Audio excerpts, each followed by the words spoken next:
I was recently asked why I put so much time and effort into speaking about New Zealand's national security. The same reason you should, I replied. For our children, nieces, nephews and their children.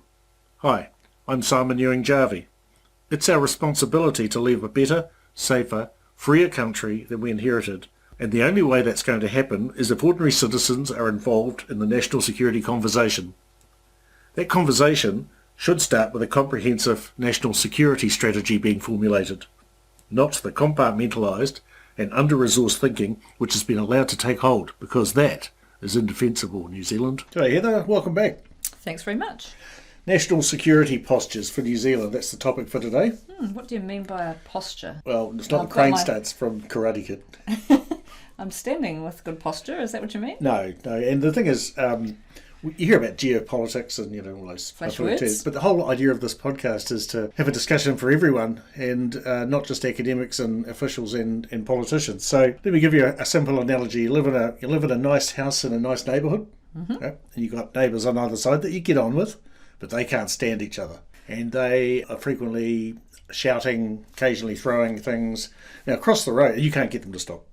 Across the road, there's this big house full of some really big dudes, and they're not interested because it's not affecting them. And then one day, a misthrown rock from one of your neighbours, instead of going across the fence, comes through your window. Police can't do anything about it. Noise control, of course, can't do anything about it. They do a burnout in the street, and they knock into one of the cars belonging to the big dudes across the road. Now they're interested. They come over, they get all the neighbours, they tell them to stop the crazy, or they're going to start cracking some heads together. And everyone calms down until the big dudes in the big house across the road leave, and then it all starts again. Well, it's not unlike the situation of regional conflict and regional tensions. No, there are big players. Yep, the Americas of the world, the Chinas of the world, and the smaller regional players here who will squabble over something or other. Yep. So and those neighbourhood wars are notoriously hard to get on top of. Yeah, they are. Yeah. So we've got some different postures that we could adopt, and I'm talking about this in a strategic sense for New Zealand. And before I do, let me just run you through some significant dates, because these are really good to have in the back of your mind when you're thinking about who should be our allies, or our partners, or our friends and everything. Now, 1917, 3 years into the First World War, America joined in. In 1941, in late 1941, only after they were attacked at Pearl Harbor did the Americans join in. 2 years after the start of the war. Yeah. And I mean, they'd been cooperating in other ways. End of 1941 into January 42, the Arcadia Conference is significant because it really set out the agreement of Europe first, Germany first, as in we're going to fight a holding war in the Pacific with the Japanese, and we're going to deal with Europe first because otherwise Russia might get overrun. And one of the outcomes of that was that Churchill was prepared to fight in Burma to protect India rather than protect Australia. Curtin, the Prime Minister of Australia, brought one of his divisions home. So, the moving parts of actually how partnerships and alliances work out isn't cut and dry when you say, well, there's a war, so we're all in here. And so we've got a bit to talk about there. So those learnings of history are important when we're trying to predict the future. Well, they are. The learnings that I take out of it is that you can't actually really rely. Not trust is probably is too harsh, but you can't rely on people to turn up even if they say they're going to. And I use the example of if someone landed on the Chatham Islands and annexed it, what would we do? Well, there's nothing we can do because we don't have a force capable of doing anything. And would our partners come to the assistance of us to For take the sake back of the Chatham Islands? Yeah, exactly. Probably not. No. So the four options that we're going to discuss for national security posture are, if you want to read about these, I've written about them on the blog, so you can go to unclas.com and just search Divergent Options, or you can go to the excellent website divergentoptions.org and then just search on New Zealand and you'll find my paper there. You can also read a great paper by Dr Reuben Steff from Waikato University in New Zealand's National Security Journal titled The Biden Administration and New Zealand's Strategic Options, Asymmetric Hedging, Tight Five Eyes Alignment, and armed neutrality. Let's just list off the four options and we'll come back and discuss the risks versus the gains. Firstly, option one is to maintain armed alignment with our traditional allies and partners. The US, the UK, Australia, Canada. Second option is to seek out new treaties, new alliances, new partners, and particularly those more aligned to protecting our economic interests. Option three is a strategy of armed non-alignment. So, we've got teeth, we'll use them, but we're not actually in anyone's camp. And option four, which is similar but quite different politically, is armed neutrality. And if you think Switzerland is a good example of an armed neutral country. There is a fifth one, which I discounted when I was looking at it, which is unarmed neutrality, and it's simply not workable because we'd have to surrender our exclusive economic zone because we couldn't enforce it. So is there an easy solution? I'm assuming there's pros and cons for each. Yeah, there is. So that's 4 options that New Zealand could take, 4 different postures. I don't hear much discussion about these things, and yet I pay more attention than most probably to what's happening in the national security space. No, well, there isn't much, that grand strategy discussion. Where are we now? Pretty much the same place we were at the end of the 2 world wars. Buddies with the USA, UK, Australia, Canada to a lesser extent. And yet the world's changed significantly in that time. Yeah, it has, yeah. And whether we like it or not, we ultimately rely for our national security on the nuclear umbrella protection of the Western world. So New Zealand at the moment is adopting option 1, I'm guessing, maintain armed alignment with traditional allies and partners. That's where we are at the moment. Yeah, well, it's just the default position, status quo, never really gets challenged. Except we've got changes happening in New Zealand in terms of what percentage of GDP governments are prepared to spend on defence as a starting point, and also what sort of interaction there is between security agencies. Yeah, so two parts. I mean, the GDP percentage spend thing won't really take you anywhere useful in a national security sense. It sort of reflects after the fact what you did, but not whether it was well spent or not. Sort of like the family budget, you bought too many chippies. Yep. So we might decide that option 1 still is the right one, but it needs a review at least, and some discussion. What about option 2? So seeking new treaties and allies, partners more closely aligned to protecting economic interests. What are the pros and cons there? Well, just crossing over from option 1 to option 2, we have to remember that in other people's worldview, our friends' enemies are our enemies, whether we want that to be the case or not. And so as near peers or great power conflict emerges, and it is emerging, you can't say it's not, then who we are seen to be friendly with to some degree determines who our perceived enemies are or who perceives us as enemies. And so in the second option, there's the alternative view of thinking about, do we need new alliances? Do we need to think about, say, protecting our economic interests? And in the most extreme example of this quite theoretical approach, why would we not have a mutual defence pact with China? I mean, they're our biggest trading partner. Yeah, I can hear the sabres rattling out there, so I'll just lock the door. But remember, China was an ally of ours during World War II. We're talking about getting into the fringes of the quadrilateral, what I call the Pacific Area Treaty Organisation. One of the 4 of those players is Japan, who was quite prepared to invade and occupy New Zealand not that long ago. They have the currency printed. Yeah, and maps. So time changes things. So we need to, instead of focusing on, it's just always been that way or it's always going to be that way, think about what's realistic. What do we need to do to keep New Zealand safe now and in the future? Should we, for instance, align with other countries in the TPP, where we have significant trading economic bases, or other RCEP and other organisations like that, ASEAN? In the modern world, it is trade that drives a lot of decision making, isn't it, in terms of our international relationships? Yeah. And if we consider ourselves a Pacific nation, why shouldn't we consider being the lead or a lead for a Pacific Nations Mutual Defence Pact?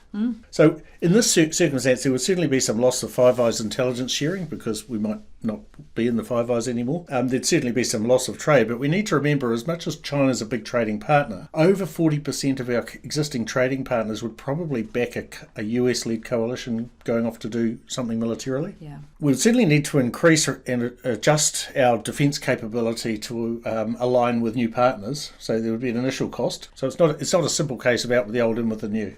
No, and when you're looking, I don't like just looking at platforms as a discussion point for our defence force, but in fact you do need to be thinking very carefully a long way out, planning well out, to make sure that you are fit for purpose for whatever scenario might await you.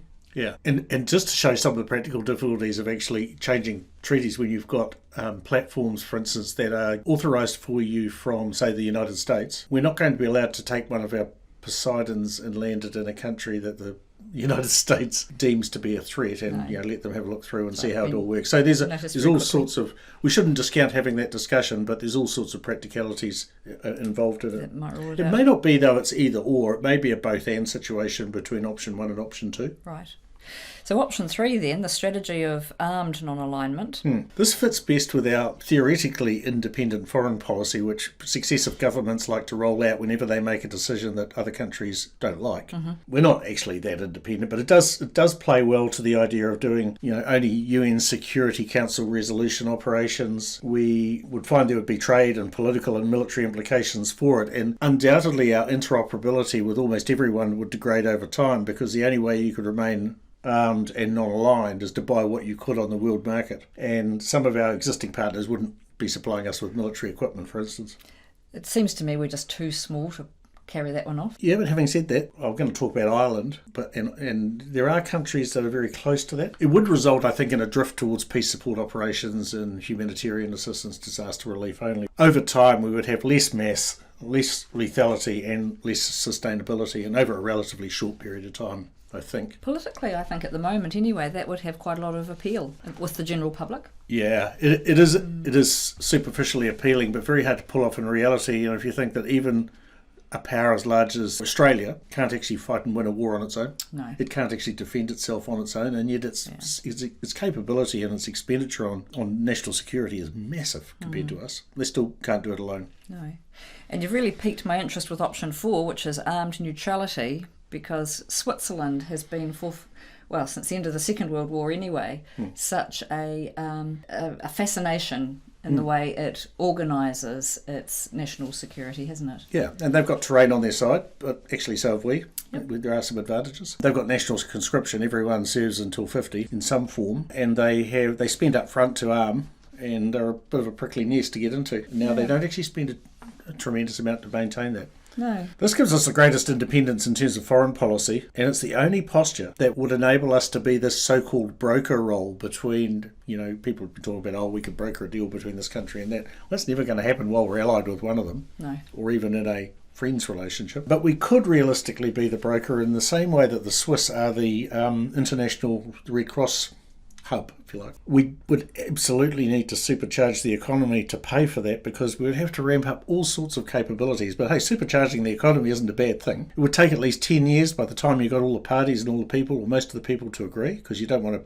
bring in a policy like that and then 3 years later have another government change and have it all taken out again. It requires a substantial improvement in our manufacturing base. There's a whole lot of things that a neutral country, especially at the end of long shipping lines, has to be able to make to be able to maintain that stance. It does mean that we can still do peacekeeping. The Irish are a good example. They've been peacekeeping since the Congo in the 60s. They're a perfectly capable force, but they're neutral. The Swiss actually have troops in Vatican City, did you know? Well, I knew that they were quite active despite being neutral and certainly well armed, but I think that if you said neutral country and armed, people would think of Switzerland. They wouldn't automatically go to Ireland. Yeah, I'll bet you didn't know that the Swiss troops that are the Vatican Guard with those cool uniforms are wearing Kiwi icebreaker merino.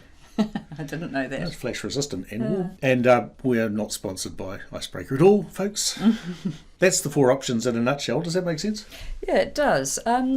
So have you got a favoured option? I guess I have a favoured option in theory and a favoured option in practicality. And the favoured option in theory is neutrality. And the reason for that is it forces you to sit down and say, what is every capability that we possibly need to be able to protect Kiwis and our interests? And that gives you the baseline, instead of starting from the existing baseline and what's the least we can get away with spending, which assumes that everyone else will accept that and turn up when we hope they will.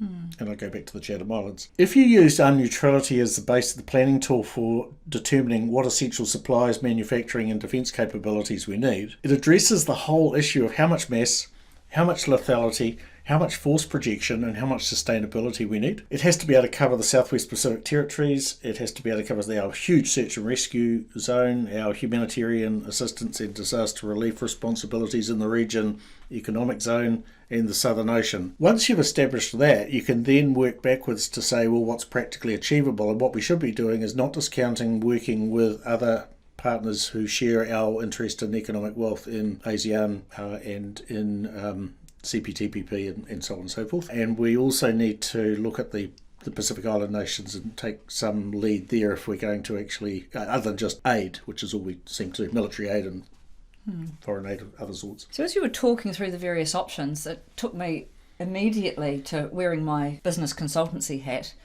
and thinking if I was running through options like this that required some significant change to adopt some of them, you actually need to do a lot of planning, a lot of thinking, and I would have thought that a war game would be the perfect way to examine those options. Yeah, we do a whole lot of red teaming for corporates and others, and this is the ultimate red team exercise where you sit down and bring in a group of different thinkers and work out how would you attack New Zealand. And I don't want to go too far down that track because I want to talk about it in the next episode, but what is it that we would need in terms of national capability, not just tanks and planes, to be armed and neutral? And it's a substantial undertaking which needs a whole lot of different people thinking different things and coming at it from different angles to work out. It's an ideal red team activity. Yeah, it is.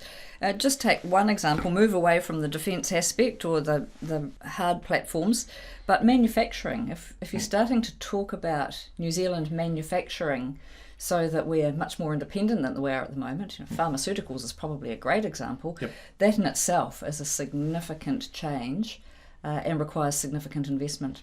Yep. Both private and public, actually. Yeah, so as I say, the 3 Fs, fuel, fertiliser and pharmaceuticals. See what I did there? Need a spelling lesson. What was in the inbox for questions? Yes, we do have a question. This has come from Penny from Canterbury. And her question was, she listened to the podcast, I think, about your projections out to 2050. Yep. To what degree do your projections out to 2050 and beyond resonate with younger generations? Because it's them, they will be the ones who will have to see the strategy through. Not a bad question. That's an excellent question. Absolutely right. The younger generation will have to see this through.